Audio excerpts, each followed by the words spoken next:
Hey everybody, welcome back to my channel. This video is part 2 of my journey doing The Artist's Way by Julia Cameron. It is a 12-week guided course, a spiritual path to higher creativity. And part 1 is the first 6 weeks of this, and this video is the next and final 6 weeks, part 2. So I hope you enjoy this video, and I won't keep you too long as these videos are very long, and we're just gonna get straight into Hannah from week 7. It is week 7, which technically means that I am halfway through The Artist's Way, and that feels good to me. It feels long. I'm like, what is actually happening? Have I done anything? Has anything changed? Do I feel different on the inside?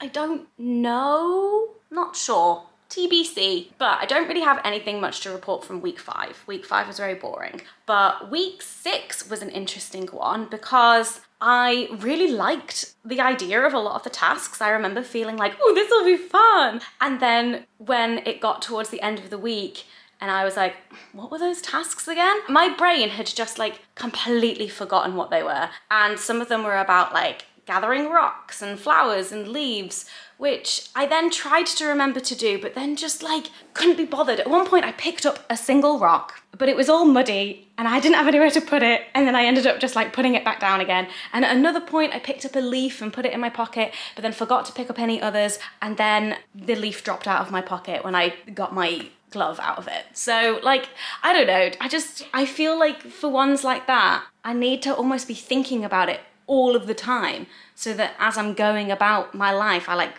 notice things. There are also currently like no flowers. Like there are some stems, I honestly don't know what they're called, stalks of daffodils, but no like actual flowers. And like, I'm not gonna be the one to like pick a flower in February before it has a chance to bloom, no. But that was a bit of a fail. But there was one task which was about writing postcards and sending postcards to friends. And I did write them last week, but I sent them this morning because I didn't have time. But that was a really fun and interesting exercise, and I ended up writing one more than the task said because I remembered another friend that I was like, oh, I want to send them a postcard too. So 6 pals will be receiving postcards shortly, and honestly, it feels really vulnerable. A few people I had to ask for their addresses, but I gave no indication of what it was for. One of the people, they live around the corner from me, so like, why am I sending them a postcard? But I don't know, there's like a weird vulnerability to it where I'm like, I feel weird. I hope they don't think that I'm strange. I hope they like it. But maybe that's part of the point, I don't know. But one of the other things that was on the task list was to bake this week, and I did some baking. I made some brownies, so that was nice, and that was like as well as my artist date to the fantasy exhibit, which yeah, that was great. So week 6 was like a good week. But the main theme of week 6 was about money, because artists, creative people can have like a bit of a weird relationship with money because of like the starving artist stereotype, and then also about, I guess, like spending money on your business and on your creations and like on yourself as well, and that being like a worthy endeavor. Anyway, the task was to track your spending. And this book was written in the early 90s, so it was just like, write out all of your transactions every time you buy something. I couldn't be bothered with that. I'm just gonna now look at my Monzo and see what happened in the last week. I'm gonna come back to the spending thing, gonna figure it out. But week 7, I'm a bit stuck for what my artist date is going to be this week, because tomorrow I need to be at home for a delivery. So I would like to do my artist date tomorrow afternoon, but depending on if the thing has arrived in the morning or not will impact whether or not I do my artist date in the afternoon then, or if I do it the following morning. I basically want to go see Mean Girls because, you know, it's Oscar season and I just want to go to the cinema to see a really cheesy, nostalgic musical. But I have one bit from week 7 in the text in the book that I like highlighted. What was it? Here, this quote, hashtag motivational quote, you ready? We've all heard that the unexamined life is not worth living, but consider too that the unlived life is not worth examining. I don't know, that's one of those like motivational Instagram quotes that actually I was like, okay, yeah, actually, yeah. Worthy of a underline, Julie. I'm sticking to my morning pages, and the same thing goes that it's not always in the morning, although today it was. And also sometimes it's not all in one go, which does not feel as good. When it has to be broken up because I'm being interrupted by Rowan, it's hard to like get into that stream of consciousness flow. But I like it when I can do it in the morning before he wakes up. That feels good, but it's not always possible. Right, week 7, here we go. Okay, I've done my calculating of how I spent my money last week. And of course I made a pie chart. And this is both my personal account and joint account with Dan. Business expenses, although maybe that would be useful too, because it's like a work thing. I don't know. Have I done this wrong? Anyway, maybe we'll do that as well. Okay, but in terms of personal and joint account, a whopping 36.9% on childcare. That was the biggest expense. Also, this is only a week, so it doesn't include a lot of our monthly expenses. So like bills is the next biggest, and that is at 22.6%. But last week was not the week that our mortgage and council tax came out of the bank account. If it had been, then this pie chart would look very different. Then we've got transport at 16.4%, and this is high because we booked train tickets for a Manchester trip. Eating out at 14.9%. We were away at the weekend and we did some eating out and it was delicious. Then, yeah, groceries, 7.5. This would probably be like different if it was like an entire week at home. Then Rowan at 1.4%. This was a book that I bought him. And entertainment, 0.3. That's an app. A good old app. So yeah, there we go. Did I buy or do anything for myself this last week? I mean, some of the eating out was definitely for me. Have we learned anything? Was this a useful exercise? I don't know. I've done it for my business expenses in the last week,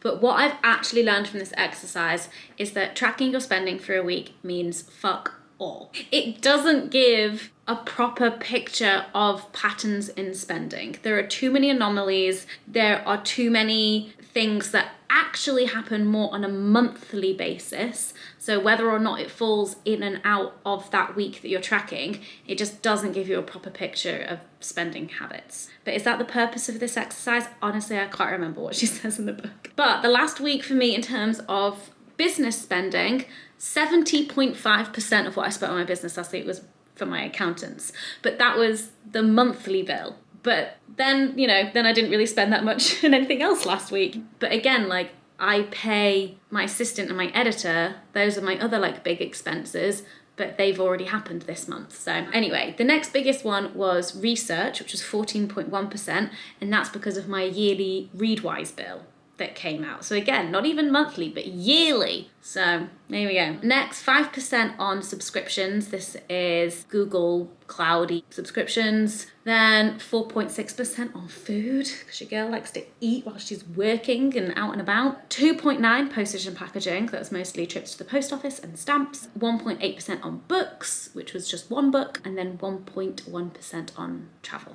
which was getting the tube to and from a work thing. So there you go. What did we learn? Don't track your spending weekly. This is not useful. It's not useful. Oh my goodness. So I went to see Mean Girls. I just got out of the cinema and I genuinely was expecting to like somewhat enjoy it, but like on a kind of superficial, like I like musicals level, but mostly just feel embarrassed and like weird about it. But I genuinely had so much fun. And I think because the pacing of it was so quick, because they have to fit in all of these musical numbers, all of the moments that were like word for word in the original Mean Girls were so quick, and they were like the bits that you kind of want to have, but then they were over, and so it didn't feel like it like dragged them out, which was great. And then I genuinely found myself laughing at new stuff, at new jokes that were written for this version. Oh my god, I was not expecting to like it that much. And also, I almost didn't go. I'd like finished all my work, the package had arrived, so I was free to go to the cinema for my artist date if I wanted to. But I also was like really stressed about having other work that I needed to get done. There was a reel that I wanted to edit and all of this kind of stuff. And I was sat there for ages in indecision of like, do I go, do I not go? And I was like, fuck it, no. Like the whole point of doing this artist way thing is like when I'm feeling like, oh no, if I go to the cinema this afternoon, that's me not being productive, that's like, you know, putting me behind and whatnot. I was like trying to mentally break through that, but I was late because of taking all of that time to make a decision. So thank God for the 20 minutes of ads before a film. Also, there's some good trailers and I'm so behind on like what's out at the cinema, but that was so good. And okay, the singing in it, incredible. The women in it, incredible. I was obsessed with Janice, okay. And I was like, one, amazing, beautiful, incredible singing voice, but also like she looks familiar to me. And I was like, who is this woman? And one, I think she really looks like the YouTuber Taylor from It's Radish Time. They look very similar. But then at the end, when the credits were rolling and I saw the name of the actress, I literally sat there with my mouth wide open. I was like, it's fucking Moana. I had no idea. And I was like, wait, how old is she? But it turns out Moana came out 8 years ago and the actress is now 24 years old. But anyway, impeccable, incredible. And then there was a cameo that I was not expecting that I didn't get spoiled for, and I won't spoil for you now, but it was so good. Honestly, I'm absolutely buzzing. And that's what you want from an artist date. You just want to feel alive, you know? I feel alive. I think I'm now gonna do a little bit of work on my phone in the rain before I go pick up Rowan. I'm so glad I went. I'm so glad I went. Moana! It was Moana! This video is sponsored by Squarespace, the all-in-one platform for creators, entrepreneurs, and freelancers to stand out and succeed online. I've been using Squarespace for my own websites for years and I highly recommend them. It is just so easy and intuitive to build a really beautiful looking website with basically no skill at all. And one of the ways it's made even easier is with Squarespace's Blueprint, which is an interactive website design experience. It is a fully guided process in designing your own website. I'm someone who needs their hand held through website design, so this feature is perfect for me. And Squarespace Blueprint also has optimized SEO tools to help you show up in people's searches and get discovered. Squarespace is also making it easier for creators and entrepreneurs to get paid. If you have an online store on your website, Squarespace has flexible payment options, creating a seamless experience for your customers. They accept credit cards, PayPal, and Apple Pay, and in eligible countries, you can also do a buy now and pay later payment plan. And if you're someone who sells services, Squarespace has client invoicing. You can manage all of your clients and invoices in a streamlined and customizable workflow process all on Squarespace. So if you are a freelancer, an entrepreneur, a small business owner, or a creator or an artist, and you want to create your own website, then head to squarespace.com to start your free trial, have a play around with all the different features, design your website and make it look amazing. And then when you are ready to launch, you can go to squarespace.com/morehannah or use morehannah at checkout to get 10% off your first purchase of a website or domain. Thanks again to Squarespace for sponsoring this video. And now back to the Artist's Way journey. Hey, it's been a while since I've done one of these updates because I was vlogging a lot for my birthday week and the reading month vlog. So it's just a lot of vlogging. At one point I had 4 SD cards on the go at one time. It was a lot. Anyway, update time, y'all. I don't say y'all, I'm British, although I did live in Texas at one point. Anyway, I'm on week 9. Week 9 is recovering a sense of compassion. And it's about for yourself and forgiving yourself for all of those times where you were scared and didn't do a thing in terms of like your creativity and your creative pursuits. I'm still not massively connecting with or relating to the actual text, like the pep talks, the creative like motivational speaking that she's doing in each of these chapters. And I am half-arsing a lot of the tasks, but I'm still like doing them. Not all of them, because she says that I only bother with like half. So I kind of like pick half that I'm gonna do and then I half-arse them. Pretty much all of the tasks that I can do that involve just like journaling or writing I do. If it involves anything more than that, I'm gonna say, Julie, I don't have the time. I cannot. I just can't. But I have not missed a day of morning pages and I have not missed an artist date. I take those things very seriously.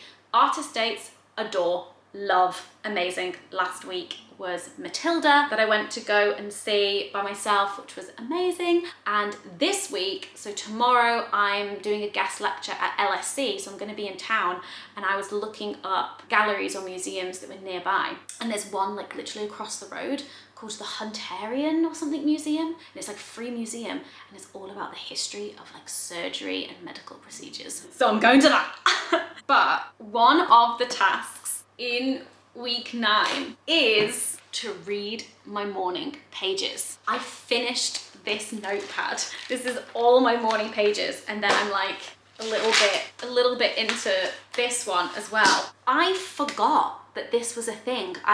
When the task said read your morning pages, I was like, I'm sorry, what? But I vaguely remembered there being this bit in the introduction where she's like, do not read them because there'll be something in the future where you do. And I then put that out of my mind because she said don't read them back. So yeah, this week I need to reread my morning pages. I swear to God, most of it is just me going, Rowan is playing, Rowan is sleeping, this is what Rowan is currently doing right now, and I'm trying to write these morning pages also whilst keeping an eye on him and checking in with him. Oh, Rowan wants my attention. Oh, okay, right, bye, see you in a bit. Right, okay, we're back. Okay, Rowan's happy again. That's most of my morning pages. But because I don't often get like the full time to do it uninterrupted. But she says to take 2 highlighters, which I need to get from my studio, but I also might have already given them away. Either way, we need to acquire some highlighters. So one highlighter is for insights and another highlighter is for actions needed. Because yeah, occasionally stuff can come up in your morning pages of like, oh, I need to do this, I need to do that, and then you forget. So yeah, I'm intrigued to go through this and see what comes out of it. I also feel like I need to add some more stickers to my new book of morning pages. But yeah, wish me luck. I've just finished my guest lecture at LSC.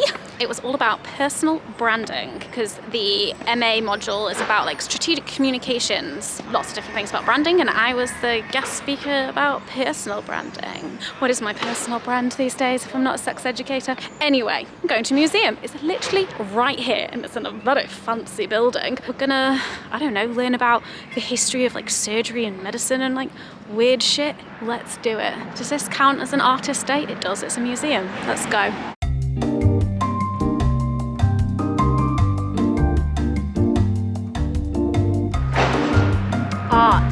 Art.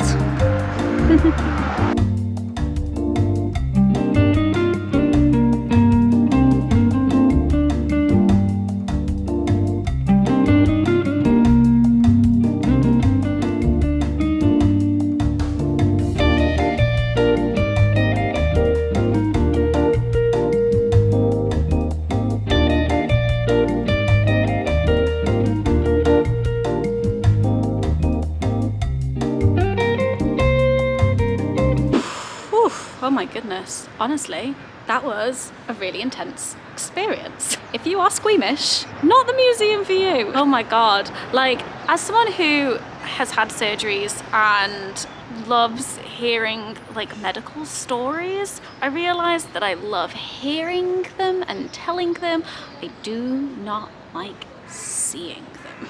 That was tough. Oh my God. So it took you through like the history of surgery. I think there was something that said that like the oldest written evidence of surgery is like 3,600 years old, and then like there's even older archaeological evidence of surgery. Yeah, and it took you through all of that, and then John Hunter, who the museum is named after, it has like his whole private collection of like animals and body parts in glass jars, and there were some fetuses which got me. Like I couldn't stop staring at them, and then there was a big one and the label said that it was around full term, and that got me and I just started crying. It was too much. But they were like from like the 18th century or something. Mad. The modern surgery room was like more my tempo, more my vibe. I was like reading about heart valves and heart-lung bypass and like how it's now possible to like open heart surgery, and like there was a big thing that was showing like keyhole surgery. And then the final room were these interviews of people's experiences with surgery, and apparently the whole thing is online, so I'll link that in the description if you're interested in watching some of those videos, because they were really interesting, hearing people talk about their experiences with surgery. There was one woman and a fetal medicine doctor talking about how she had her fetus operated on in utero at 27 weeks or something, which I didn't even realize was a thing. I did not even realize that was something that was possible. But her son is like alive and well and 3 years old, and I was like, I can't handle this. That was intense. Wow. Okay, I'm gonna go home and eat some lunch and decompress. These artist dates, man, you know, they really vary in mood and tempo. They really do. There was a man drawing skeletons and stuff in there as well. It was very, very good. Maybe I need to go to a gallery with a sketch pad and do some drawing at some point. That is very out of my comfort zone, but maybe it would be a good idea. What a place, what a place. It's totally free. I kind of would recommend it, but not for the faint of heart. Hi, I'm ill. I couldn't have planned this day better for being ill. Today is going to be my artist date morning, and I'd planned to do a very chill at home activity. Great. This is exactly what my ill brain needs. And then this afternoon is therapy, which I'm trying to move online instead of having to go there. And so basically I had no other proper work planned. I've got a video review I need to do, but that's it. That's it. Other than that, I'm gonna chill out on the sofa and do my artist date and do therapy, and that's about it. But I wanted to update on how my rereading my morning pages is going, because that was last week's task and I did not finish it, because it turns out this is a bit of a beast of a task, but I'm continuing it because I do want to finish it, because I think it's actually quite useful. Where am I up to? This is my first book of morning pages. Obviously I've got another one. I'm up to here. So I've read all of these and done my highlighting, and I've got this much left. And there are a few actions that I've like thought up of during my morning pages that I haven't actioned yet, but once I have gone through all of it, then I'm gonna go back through it again and then actually write out all of the like insights and actions that I have pulled out. I think this is gonna be useful for me because I'm on the fence about whether or not I continue doing the morning pages after this. Like the artist dates, no brainer. Absolutely love the artist dates. And the logical conclusion that I've come to is that there are a lot of pros and cons, right, to being freelance. And the cons are just the things that happen, right? You don't get to choose the cons, that's just kind of it. But what's the point in being freelance if you then don't take advantage of the pros? And the pros being like sacking off a whole morning or a whole afternoon of work and going to the cinema or doing some crafting or going to an exhibition or whatever, like, or just doing something that you want to do that is not work related. Like, what is the point of being freelance if you don't take advantage of the pros? Because the cons are there. You can't get rid of the cons. So that's my new mentality. And so that's why I think it's going to be important for me and just my general well-being, physical and mental, all of the things, just to keep on doing my artist dates. So today's artist date, I got by an Instagram ad. I got by one. The Instagram ads that I'm being served at the moment, it's honestly infuriating how targeted they are. But I got by one, Craft Club, and I got myself the wildflower embroidery. I think it's like off the back of doing my Lego flowers. This is the kind of vibe that I'm into, so let's have a look. I also knew that I would want to do some sort of crafting that was really small. Like, there's not room for, you know, a big crafty commitment, but this, perfect. How long is this gonna take? Honestly, I don't know, but we'll make a start today. We'll have a good time. I think I'm also gonna use this time to watch One Day. I really want to watch One Day, and I'm like, when am I gonna have the time? And I was like, can I embroider and watch One Day? Now, you might be thinking, Hannah, I've never seen you express an interest in embroidery. And you'd be right, I don't think I've ever publicly, but it's pretty, and my granny used to do a lot of embroidery, and I used to love watching her do it, and my memory is failing me if I ever actually did some myself or like joined in a bit of it. So it's not completely foreign to me. And the idea of like following instructions, that kind of thing, that is completely in my wheelhouse. Look at that, cute. Look, I don't even have to like invent anything from my brain. Somebody else has already done it for me. Love it. And then I'm assuming I've got all my threads and needles in here. But yeah, this is the day. I'm feeling rotten. But yeah, we're on week 10. 3 weeks left. I can feel the end in sight. I'm looking forward to finishing the book. It's too spiritual for me. The God chat. I cannot.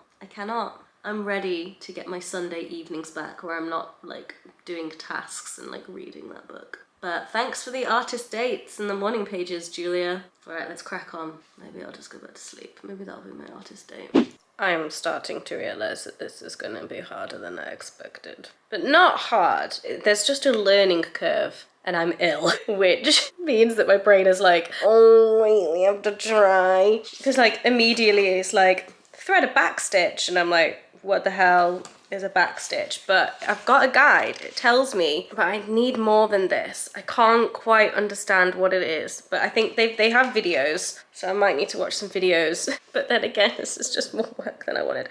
I just want to sit and do some stitching and watch one day. But I just need to get started. And then it wants me to do a satin stitch. What's the satin stitch? This is a common and easy filler stitch that is used to cover large areas of space. Right, that's easy enough. Is this one of those things that you can undo if you make a mistake, or do you have to get it perfect first time? But I've got this ready. I did that, step 1. But then I also need to do something with these threads, because apparently each of these is 6 strands of threads, and for this embroidery, I just need 3. So I need to like separate all of these threads. I picked the right artist date because I definitely need to be at home chilling out, but I picked the wrong artist date because this is not what my brain wants to do right now. Maybe I just call it quits and just watch one day.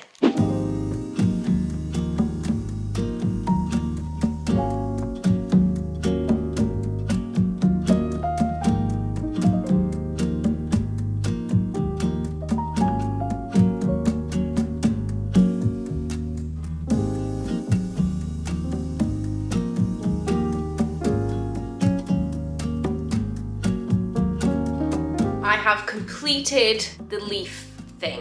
I'm an embroidery genius. This is what my back looks like. A mess. But I think that's the point. How do I stop my hand from cramping? So I'm like doing my stitching, but this hand is like gripping so tight that it's like starting to hurt me here. And I'm like, okay, any embroidery people, like what stretches do you do for your hands? How do you stop your hands from like seizing up? But I've realized the amount of concentration that this requires, I'm not gonna be able to watch one day. Like I cannot glance at the telly and do this at the same time. So I'm just gonna stick some YouTube videos on in the background, and I'm gonna do this, and then I'm gonna do therapy, and then I'm gonna do this, and it's gonna be great. I just got myself a takeaway because I'm ill and this is what my body needs. That KFC gravy, you know, that's gonna heal me. I know it is. Can I eat greasy food and embroider at the same time? Probably not. Anyway, welcome to my sick day / artist date day.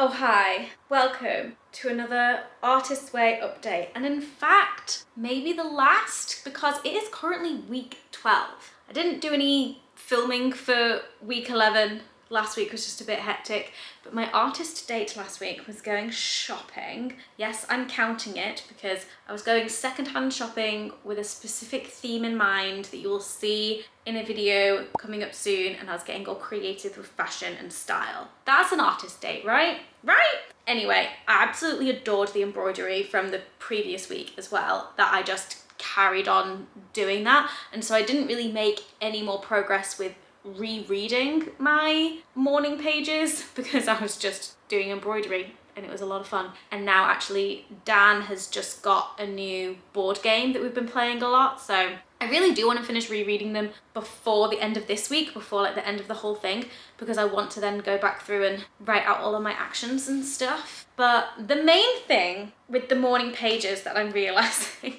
is that when I'm trying to do them around Rowan, all I'm writing is about what he's doing. I'm like, Rowan is doing this, Rowan is doing that, because I'm distracted by like keeping an eye on him So the only thing that I can write about is what he's doing and what we're doing. And that isn't useful for me. The times where I have found morning pages useful in terms of just like brain dumping and getting everything out of the brain onto the page and helping me work through problems is when I have no distractions and uninterrupted time to do it. And I only ever get that if I do them after I get back from dropping Rowan off at his childminders. And then I'm doing it like eating into my work time, which I find really frustrating because I just want to like get going with work, especially because I don't work that many hours. So it just seems silly to like spend 20 minutes just like writing random thoughts. But that is the context in which I do find them most valuable. I'm still not sure if I'm going to continue them. It might be a tool that I come back to. Like if I'm feeling really overwhelmed and I'm like, I just need to figure out what I'm doing. I need to like problem solve this. I need to think through this task. Then I'll do it. But I think for the most part, I might not. I don't know. Hello, Hannah from the future here.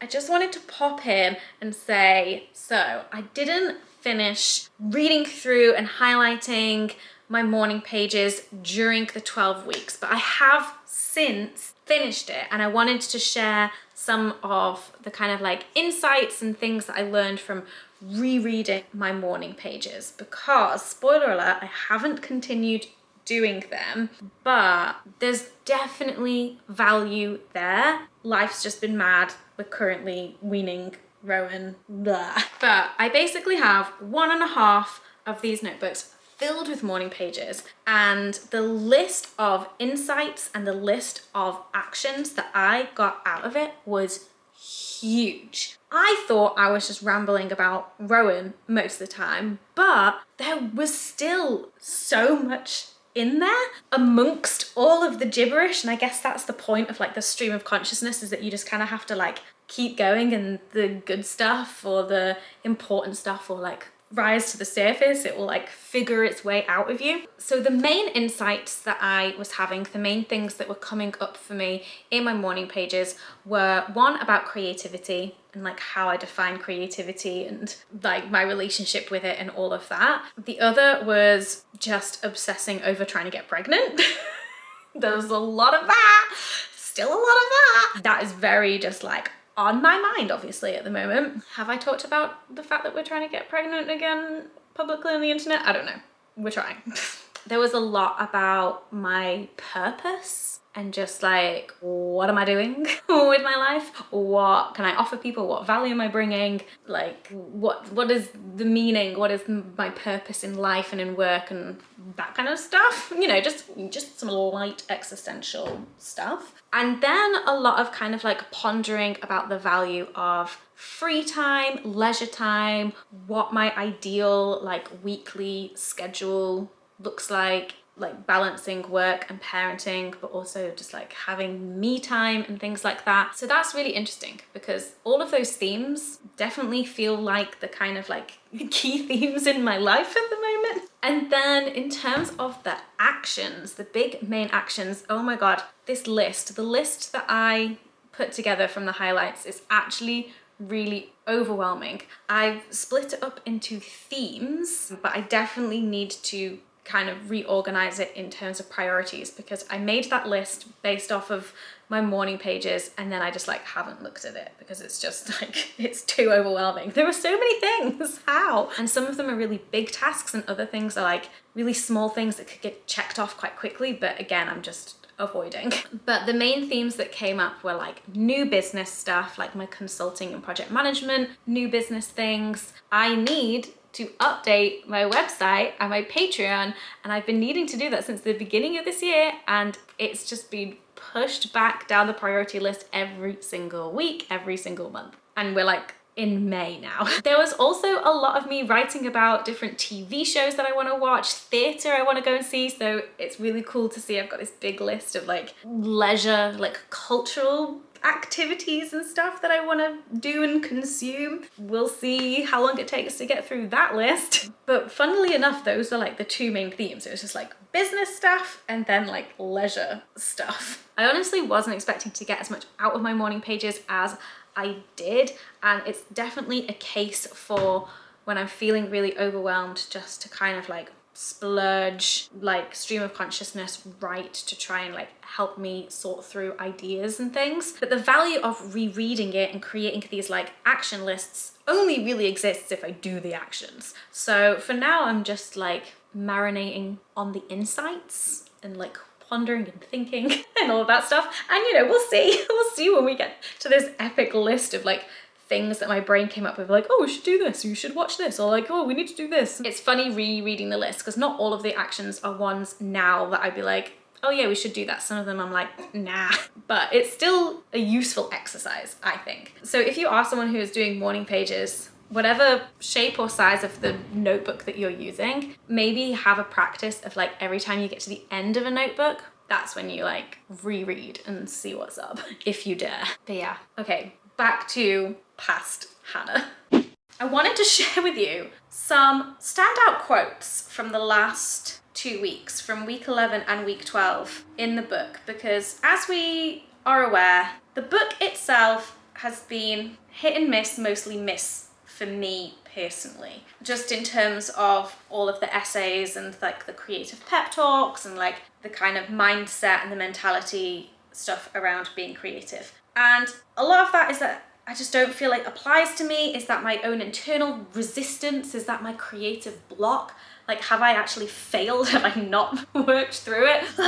And then another part of it is like just still struggling with the language of God that she uses a lot, even though she says replace it with whatever you want. I wish that she used a more neutral term, because then I have to like do this mental work of replacing it, which then just makes reading it like a lot more effort, because I see what she's saying about like God and the creator and all of this, and I feel physically uncomfortable, and then I have to do the work to undo that feeling and then replace it with something that I feel comfortable with. Whereas if she just started out with something neutral, then people could just project onto that whatever they wanted. So that I'm struggling with, because it just makes reading this a real battle, like internally for me. There's a couple of bits in chapter 11 that I wanted to read out, but really, chapter 12, something happened and she was saying things that made sense to me, and I was just like, yes, Julie,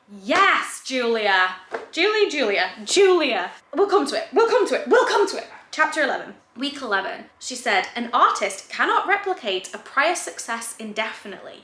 Those who attempt to work too long with formula, even their own formula, eventually leach themselves of their creative truths. And as you can imagine, I highlighted that because that felt very validating to read because of the choice I made at the end of last year to quit doing sex ed. And then she had this whole section about sports and exercise. And I love the way that she talked about this, because we hear so much about moving your body is good not only for your physical health, but for your mental health. But she is framing it as it is good for your creative health to move your body. And I'm like, yes, I like it. This bit was funny for me because it really places this book in the time period that it was written. Every day as she swims the aquamarine oblong of her neighborhood pool, her mind dives deep into itself, past the weeds and clutter of its everyday concerns. What editor is late with a check? Why the typist persists in making so many errors? Is this before everyone like had a computer? Is she talking about typewriters? There were computers in the 90s, but like not in the way that we have computers now. So that was like time travel. And then this line just made me laugh, which is, Jerry is a confirmed city dweller. He's not just a city dweller, he's a confirmed city dweller. I don't know why that made me chuckle. Anyway, let's get on to this stuff in chapter 12, week 12. This section is called The Imagination at Play. And I think the reason why this really stood out to me and has been really important for me is because play has been a huge part of my artist dates. It's just been a huge part of like what I am deeming important in my life so far this year since making my big career change. And what I've scribbled down on this page is, I needed this at the beginning. Julia, you should have written this at the beginning and I would have been on board so much earlier. Anyway, this is what she says. And I think this is because she's finally addressing my main insecurity when it comes to creativity and being an artist. And I have been plagued by this insecurity throughout this entire 12-week process. No matter how much it comes up in my morning pages, no matter how much fun I have on my artist dates, this is my main insecurity related to this topic that I have. And she addresses it here, and I just wish it had come up earlier.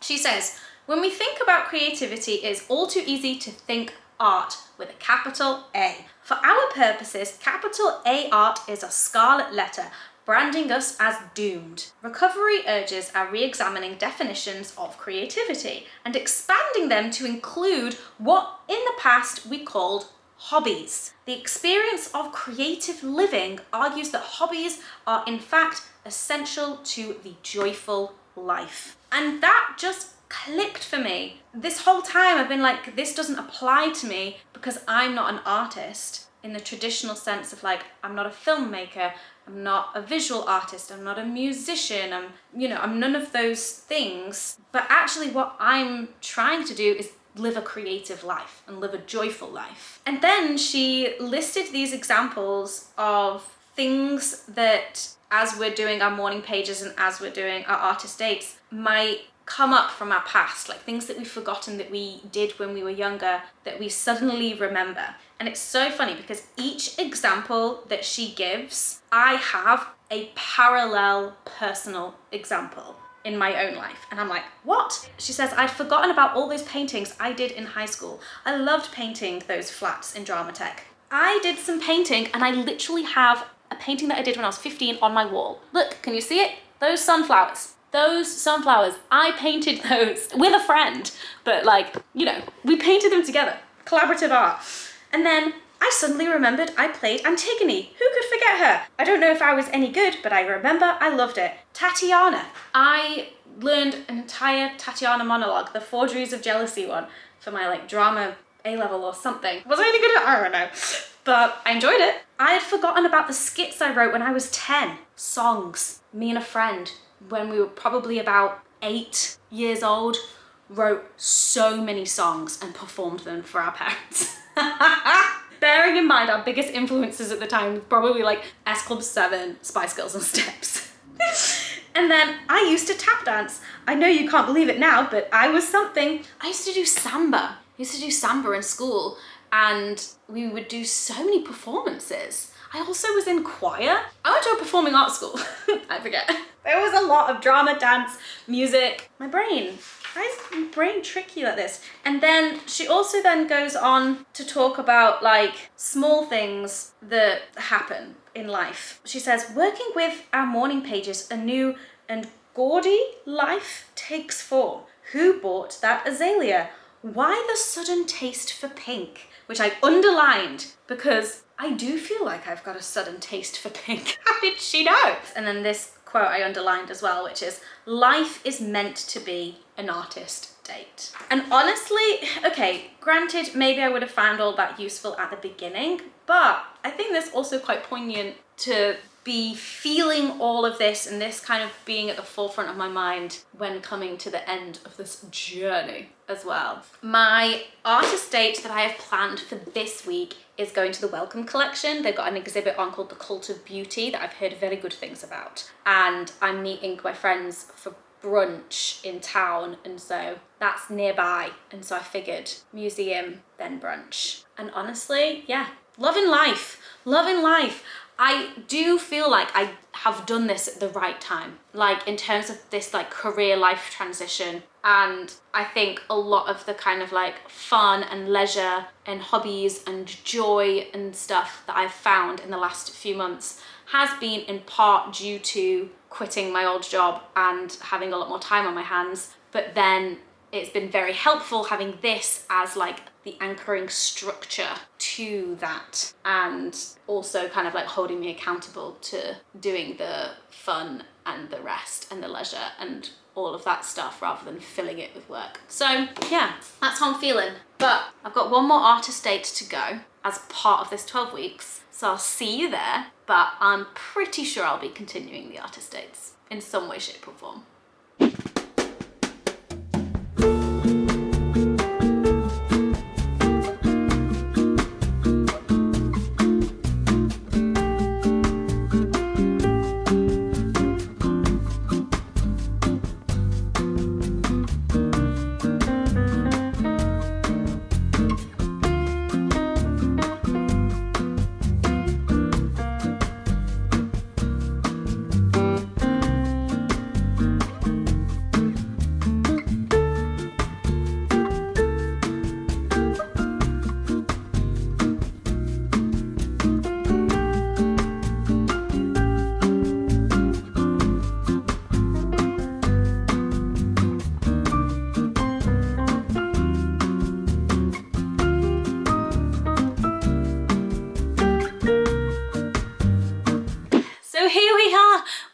it to the end. I will admit, I definitely half-assed the tasks element of this, but work, life, and parenting, I just could not. I did it to the best of my ability, and I think one of the key themes that came up in this book was about not being a perfectionist, and so I'm just gonna let that slide and like that be fine. But I really did throw myself into the artist dates and morning pages, which were obviously the two main basic principles. Artist dates, I did my morning pages every bloody day, even though they weren't always in the morning, and I did my artist date every week without fail for 12 weeks. So am I glad I did it? For the structure of the artist dates alone, yes, it was worth it for me. Would I do it again? No. It is something that you can do multiple times. Like, if you ever find yourself creatively blocked again, just do this again. And maybe that'll help unblock you and solve your problems. But right now my brain is just like, no. I probably wouldn't read this book again just because I didn't gel a lot with the tone of it and the style of it, and I probably wouldn't bother with the tasks again. But morning pages and artist dates are definitely something that I will take forward with me. Perhaps not as rigorously as I have been doing them, but they're like nice tools to have in my back pocket, you know? Would I recommend it? Yes, but probably in very specific circumstances, like doing the actual whole book 12-week thing. But morning pages and artist dates, just as things to do in one's life, highly recommend, especially the artist dates, just as a thing for general self-care and fun, because that's what they've been for me, and I've adored them, and I've been feeling great, and I want to do more of them. Like 2 artist dates a week for me, please, thank you, if I could. I am really curious, have you ever read or done The Artist's Way? What did you think? Did you get the whole way through? Did you only make it part way? Thank you so much for watching this absolute beast of a video, but I hope that you enjoyed it. And if you know of any other like creative practice challenges, courses, like activities based things, I would love to hear about them if there's something that you would like to see me try, even if it is just for the lols. If you would like to see more videos from me, then don't forget to subscribe. I'm trying to get this channel to 100k so I can get myself a little plaque. Wouldn't that be nice? But only if you fancy it. Subscribers don't really mean anything these days anyway, do they? But appreciate you all being here nonetheless, and I hope that you're all doing well, and I'll see you in the next video. Bye!